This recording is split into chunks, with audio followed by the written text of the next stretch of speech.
Ito ang GMA Regional TV News.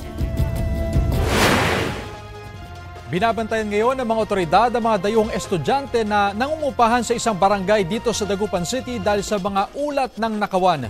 Sa Pagudpud, Ilocos Norte naman, 2 pasahero ang sugatan dahil sa rockfall. Ang mainit na balita hatid ni CJ Torida ng GMA Regional TV. Basag ang bintana ng van na ito matapos mabagsakan ng malalaking tipak ng bato sa barangay Pansyan sa Pagudpud, Ilocos Norte. Sugatan ang 2 pasahero ng van. Itinagbo sa ospital ang isa sa kanila matapos mapuruhan sa mukha. Dahil sa naitalang rockfall, pinag-iingat ang mga motorista na daraan sa lugar. Maigpit ang pagbabantay ng mga opisyal ng barangay Tapwak sa Dagupan, Pangasinan sa mga dayuhang estudyante.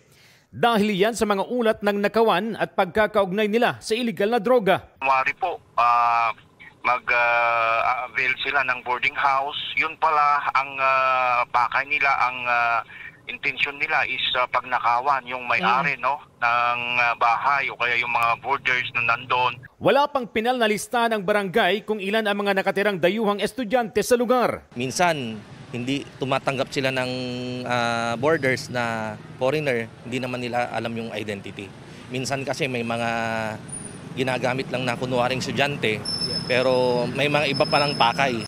Isang resolusyon na ang binuo ng barangay na nag-uutos sa mga may-ari ng mga boarding house at apartment na iparehistro sa barangay ang kanilang mga tenant na foreign national. Nilinaw naman ng barangay na hindi ito paghihigpit o panggigipit sa mga dayuhan. CJ Torida ng GMA Regional TV, nagbabalita para sa GMA Integrated News.